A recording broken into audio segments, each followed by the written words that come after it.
certain of these dialogues which, as per the petitioner, is gully boy language and not befitting Valmiki's Ramayana. In fact, the petitioner has spoken exclusively to Times Now. He has highlighted 5 of what he calls the blunders in the movie, saying that Lord Hanuman has been presented from a different community. Lord Hanuman is dressed in all black and there is no sindoor on goddess Sita. Several such discrepancies, he says. Listen in. Film आदि पुरुष को ban करने और उसकी आपत्तिजनक सीनों को हटाने के लिए बकायदा एक पीआईएल दाखिल हुआ था लखनऊ में। हाई कोर्ट में इस पीआईएल पर सुनवाई हो रही है और लगातार कोर्ट जो है तल्ख टिप्पणियां कर रहा है। कोर्ट ने इस फिल्म के जो डायलॉग राइटर हैं मनोज मुंतशिर, उनको भी नोटिस दिया है और हाजिर होने के लिए कोर्ट में कहा है। हमारे साथ बात करने के लिए कुलदीप तिवारी जी हैं जिन्होंने पीआईएल दाखिल की है। कुलदीप जी, कल भी कोर्ट ने बहुत सारी सख्त टिप्पणियां की और आज भी की है, क्या कुछ हुआ आज कोर्ट में? देखिए, कल कुछ टिप्पणियां माननीय न्यायालय ने ओरल करी थी। बहुत सख्त टिप्पणियां हुई। आज तक के मेरे पिछले कुछ दशकों के इतिहास में इतनी सख्त टिप्पणी किसी हाई कोर्ट के द्वारा बॉलीवुड को लेकर के और सेंसर बोर्ड को लेकर के शायद पहली बार की गई है।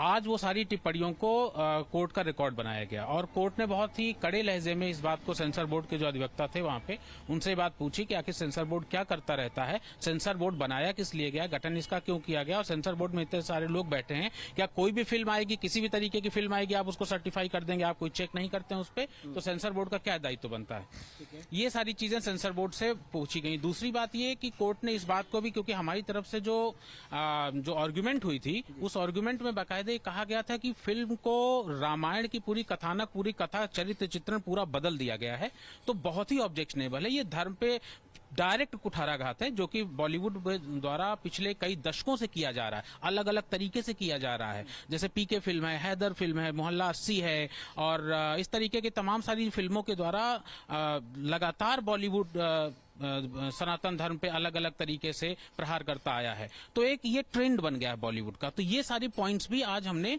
कोर्ट में रखे, तो कोर्ट ने उन सबका संज्ञान लिया और जो आदि पुरुष में ऑब्जेक्शनेबल पॉइंट्स है, जैसे सीता माता का बिना सिंदूर को दिखाना, ब्लाउजलेस दिखाना, इसके बाद में जो हनुमान जी का को मौलवी का रूप बताना, चमगादड़ के जो पुष्पक विमान है रावण का उसको चमगादड़ दिखाना, चमगादड़ को मांस खाते हुए दिखाना, रावण का खिलाया जाना। इसके बाद में विभीषण की पत्नी को नहाने के बाद में वस्त्र बदलते हुए, कपड़े बदलते हुए दिखाया जाना, वो कहा जाता है बोल्ड सीन है। एक ट्रेंड ऐसा बन गया है कि मतलब फिल्म के नाम पे, अभिव्यक्ति के नाम पे, मनोरंजन के नाम पे आप कुछ भी करिए। तो माननीय न्यायालय ने एक और सख्त टिप्पणी करी थी जो कल ओरल थी, आज शायद वो रिकॉर्ड में भी है। वो टिप्पणी यह है कि कम से कम आप धार्मिक ग्रंथों को तो बख्श दीजिए, कम से कम आप जो गीता है, रामायण है, कुरान है, गुरु ग्रंथ साहिब हैं, इनको तो बख्श दीजिए। बाकी तो जो आप कर रहे हैं वो तो कर ही रहे हैं। तो ये सारी हमारी तरफ से बहुत ही जबरदस्त एक आर्गुमेंट की गई थी। जो लोगों के मन में, जो जनता, जो भारतीय समाज के मन में जो टीस है, जो आदि पुरुष को लेकर के गुस्सा है, उस गुस्से को हमने अपनी पिटीशन में रखा लीगल पॉइंट्स के साथ में।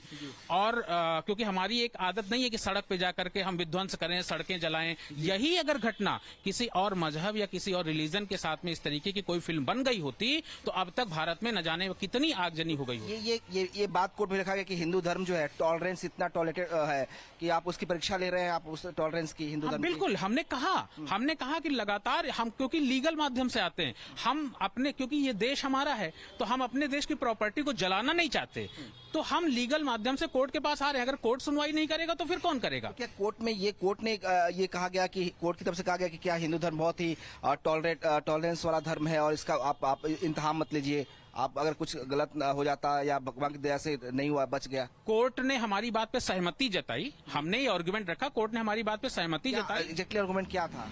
नहीं, आर्गुमेंट यही था कि लगातार इतनी बॉलीवुड एक ट्रेंड बना करके षड्यंत्र के तहत हमेशा बॉलीवुड सनातन धर्म को टारगेट करता रहा है, तो पहली बार नहीं हुआ है। और आदि पुरुष फिल्म जो बनाई गई है वो एक षड्यंत्र के तहत बनाई गई। किसी के पास में 500-600 करोड़ रुपए अगर है तो क्या वो हमारे धर्म को बिल्कुल बदल देगा? क्या वो हमारे आस्था के प्रतीक जो चिन्ह है उनको बदल देगा, कहानी को बदल देगा, रामायण को बदल देगा? तो कब तक आप आखिर हमारे टॉलरेंट को, कब तक हमारे जो गुस्सा है, हम कब तक उसको दबा करके रखेंगे? कोर्ट ने डायलॉग राइटर मुंतशिर को नोटिस भेजा है, मनोज को। जी, उन्होंने का आदेश जारी किया है और अब ये तो मनोज मुंतशिर जाने, क्योंकि वहां पर केंद्र सरकार के वकील अश्विनी कुमार जी प्रेजेंट थे। केंद्र सरकार तो शुरुआत में ही प्रेजेंट हो गए थे 17 अक्टूबर को, जब हमने कोर्ट ने क्या नोटिस में क्या बोला उनको? फिजिकल प्रेजेंट होने शो कॉज नोटिस है, शो कॉज नोटिस है। अब वो फिजिकल आए या अपने वकील के माध्यम से आए, लेकिन सेंसर बोर्ड को कल तक जवाब दाखिल करने के लिए कहा गया है।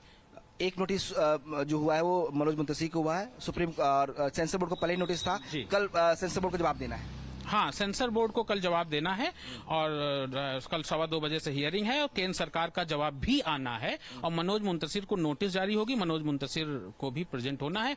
अब वो कल प्रेजेंट होते हैं या आगे हैं वो तो कल न्यायालय में पता चलेगा। बात नहीं तो कुलदीप जी का साफ कहना है कि कोर्ट ने इस फिल्म के डायलॉग राइटर मनोज मुंतशिर को एक नोटिस दिया है, उनको फिजिकली प्रेजेंट होना है कोर्ट में, वो कल भी आ सकते हैं या वक्त भी मांग सकते हैं। दूसरा जो सबसे इम्पोर्टेंट है, कोर्ट ने सेंसर बोर्ड और सेंट्रल गवर्नमेंट से भी जवाब मांगा है और कल इस पूरे मामले पर सेंट्रल गवर्नमेंट को और सेंसर बोर्ड को, दोनों को कोर्ट के अंदर जवाब देना होगा।